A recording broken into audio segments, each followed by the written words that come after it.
Taking wing with the Phoenix Heart. PragmAlchemy exercise number 2.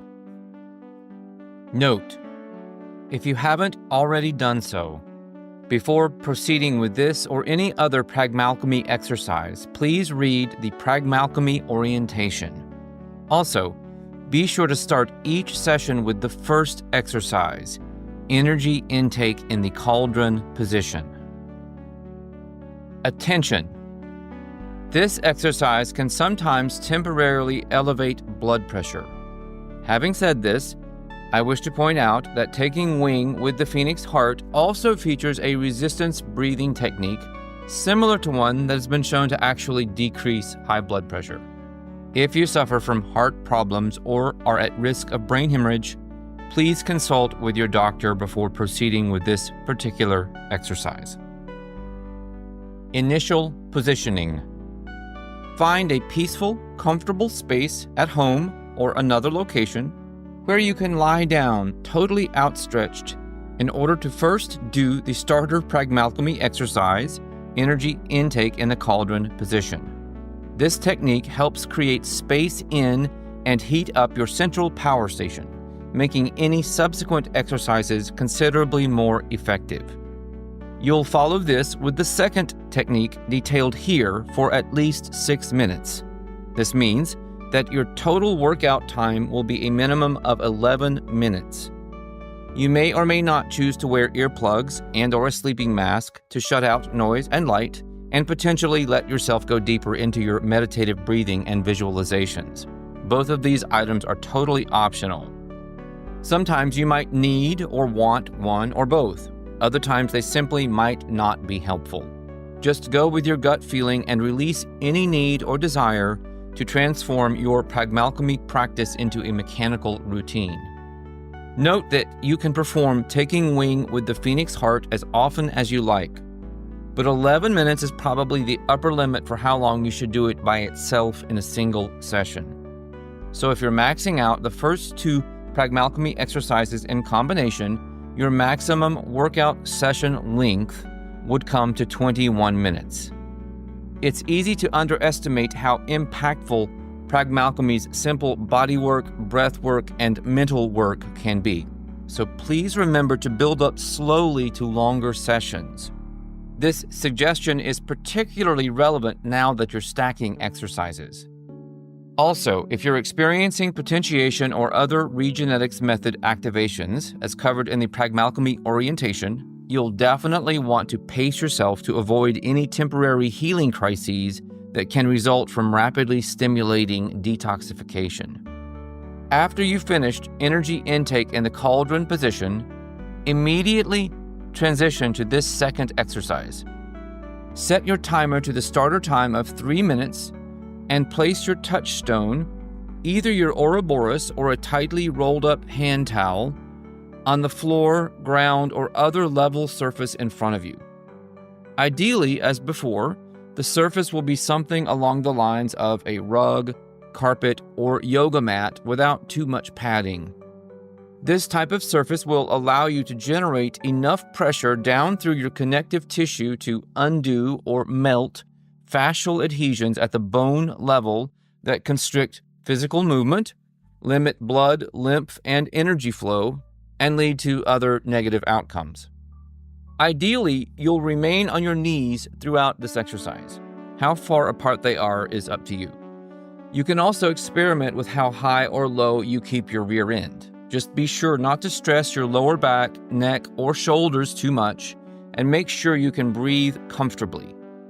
If lying on top of the Ouroboros or towel on a minimally padded surface generates too much pressure, you can even perform this exercise on a bed or futon. You'll still receive benefits, including both myofascial release and quite possibly even a certain amount of decompression. At some point, you may discover that you're able to switch to a somewhat firmer surface.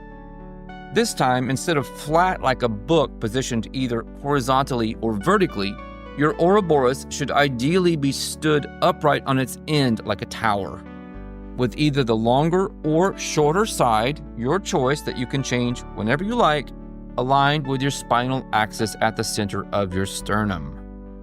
Make sure the touchstone isn't directly touching any of your ribs, but is firmly against the hard plate of your sternum. A lot of fascial adhesions occur here at this centrally located major bone structure, making it a very important area to decompress to allow for greater freedom of movement throughout your torso and even up into your neck and head.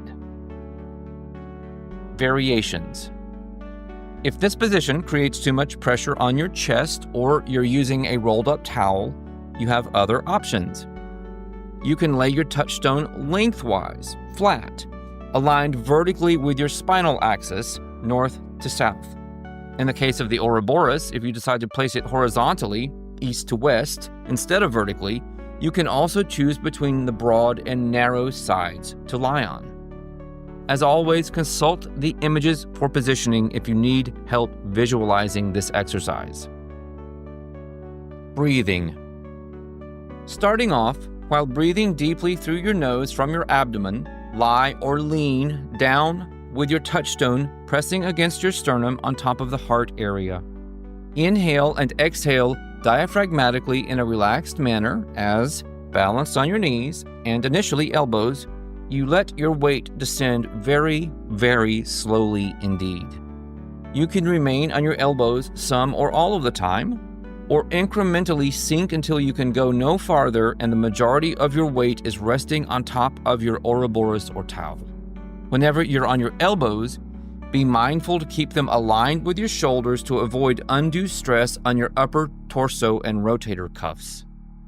While balancing on your touchstone, you're very likely to feel some tightness or discomfort somewhere, or even in multiple places at once. Sternum, ribs, neck, collarbone, jawbone, even shoulders or shoulder blades.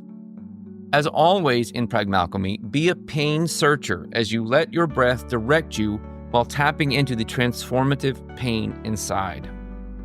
Learn to tell the difference between good and bad pain by making it a point to pay attention to your breathing. Good pain, which can be tolerated even if it's not exactly enjoyable, indicates adhesions or other restrictions in your fascia.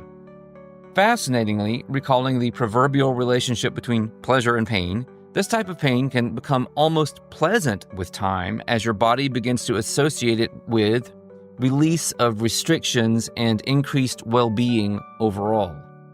Whenever you feel your breath catching, indicating bad pain, back off the pressure until you can breathe more normally. Think of your breath as your body's speed governor for this process. When the breath is smooth, you're good to roll, but when it sticks, slow down until you feel more relaxed. You can also literally smile your way through low levels of pain.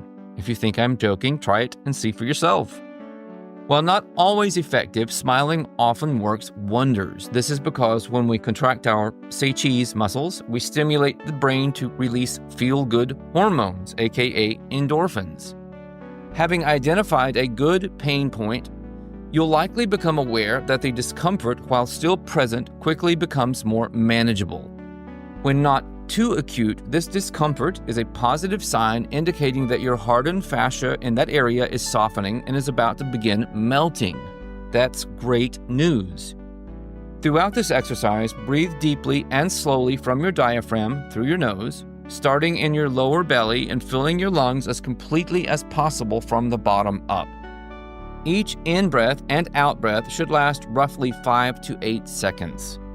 You might inhale longer than you exhale, or vice versa, or you might opt for an even rhythm. That's your choice, and you can change how you're breathing whenever you like.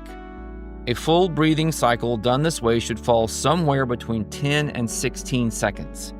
You also have the option, as with other PragmAlchemy exercises, to pause for a second or two between inhalations and exhalations, which will lengthen your breathing cycle accordingly. The resistance caused by your touchstone will make deep breathing slightly harder than under normal circumstances, so don't be concerned if you're unable to take a complete breath. One noteworthy aspect of this exercise is that it includes a type of high-resistance inspiratory muscle strength training, IMST, or pratiloma in Ayurveda, which strengthens the diaphragm. This is the case even with your touchstone placed slightly higher up your torso than your diaphragm. since the latter still receives a certain amount of pressure from this placement. Related types of controlled breathing against resistance have been shown to lower blood pressure, prime the diaphragm as a lymph pump, fortify the lungs and heart, and even lessen heartburn and GERD symptoms. So lean into this pose, literally, and breathe, breathe, breathe. Diaphragmatic breathing, both its in and especially out and pause phases, is key to maximizing fascial decompression and, by melting frozen connective tissue, releasing and removing toxins that have accumulated over time. Taking wing. Feel free to initially position yourself on your elbows, as described, and take as long and as many sessions as you need to feel that you're ready to transition to this exercise's second position, including its variations, the Phoenix pose. But even if you're unable to get into this admittedly challenging position, either owing to your body's preferences or because you lack an Ouroboros as a stable base, you can still use your imagination to visualize holding yourself this way in order to complete the energy refinement and concentration steps that I'll go over momentarily. This exercise references another major motif of transmutation that, like the self-devouring serpent, is virtually synonymous with inner alchemy, the immortal, mythological bird that cyclically regenerates even as it's consumed. In the case of PragmAlchemy, think of the phoenix as that aspect of ourselves that learns to turn the energetic slings and arrows of this earthly existence into our own transformational power. In other words, taking wing with the phoenix heart is about rising above it all in a new and improved form. In the full-fledged phoenix pose, you allow all of your weight to rest on your touchstone as you spread out your arms like wings beside you, while keeping your chin comfortably up off the floor or ground. Your arms can either rest at ground level or be raised within an agreeable range. Variations include holding the arms somewhat behind you like a diving bird, or in front of you like wings in a forward position like a bird lifting off.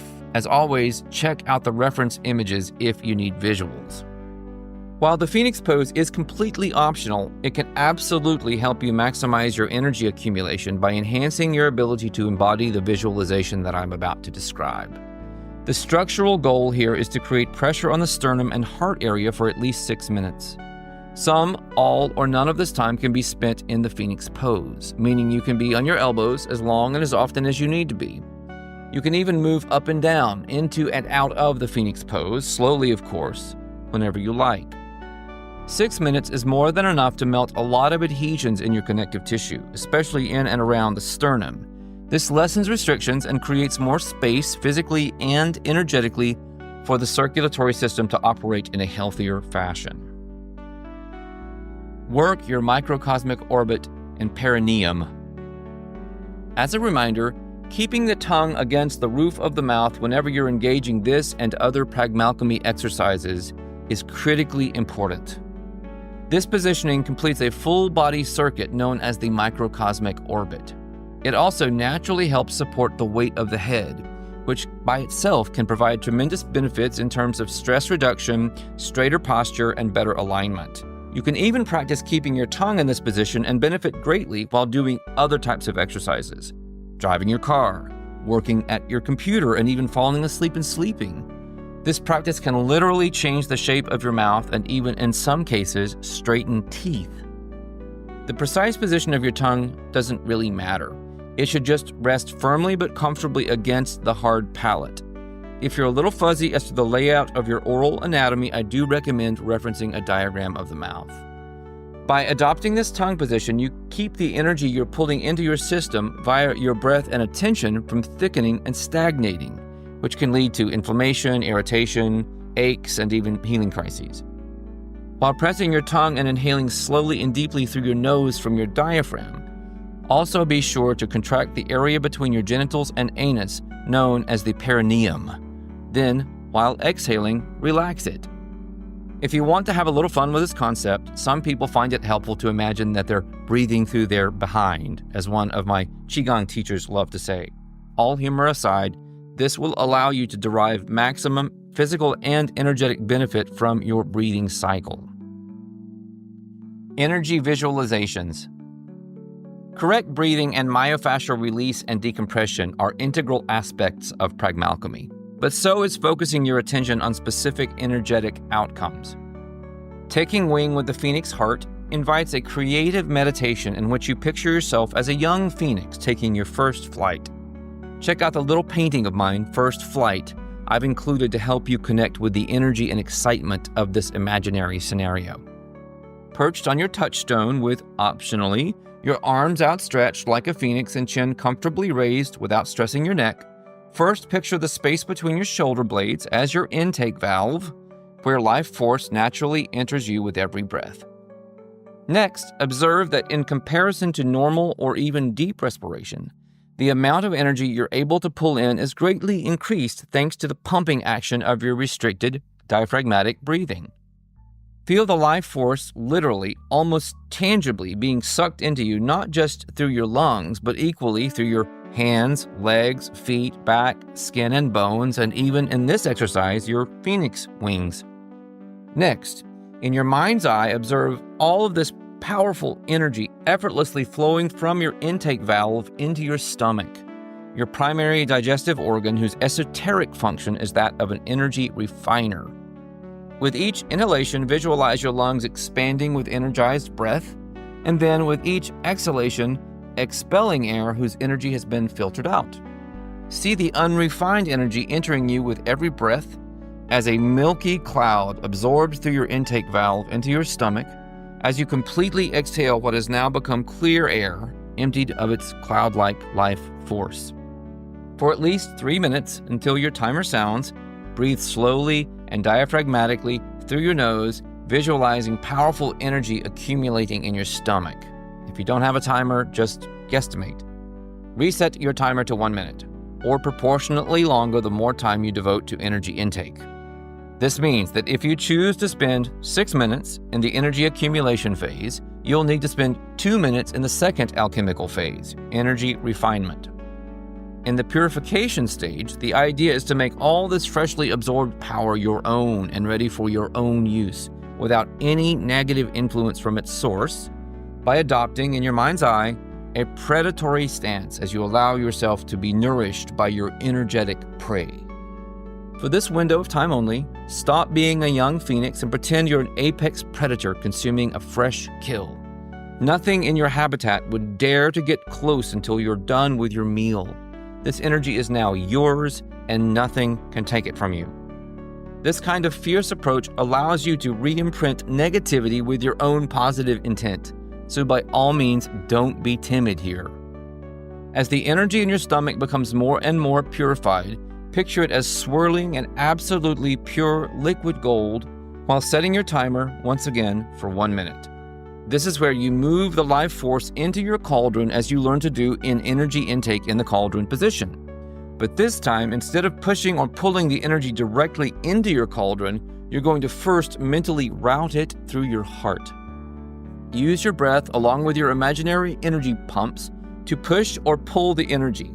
Inhale the energy out of your stomach, passing it through your heart as you then exhale it into your cauldron. Feel your newly purified energy cleansing and fortifying your heart and circulatory system while making your blood cleaner and stronger. Imagine that this gives life to your phoenix wings as energetically you sail up and away from all cares and stresses, injuries, and ailments. While doing this, pay attention to your feelings. You may feel trauma or negativity releasing. You may feel emotionally lighter, or you may feel momentarily heavier and then lighter. It's all good. Just be in the moment and energize positive outcomes through inner knowing that they're on the way. When your timer sounds, set it to a final minute or 2 minutes if you doubled your time spent on energy accumulation. Imagine and feel your golden energy in your cauldron, where you begin pushing and or pulling it with your energy pumps into a compact little sphere. Visualize the sphere glowing more and more intensely red, like fresh lava, as you condense it into your incipient philosopher's stone. If your timer sounds before you're finished, just turn it off and take however much time you need to feel closure with this exercise. You can even get off your touchstone at this point, as instructed below, and simply relax until you've finished packing your new energy in your cauldron. Dismounting your touchstone safely. As the saying goes, it ain't over till it's over, so be sure that you end this technique with as much attention to detail as you put into the body of the exercise.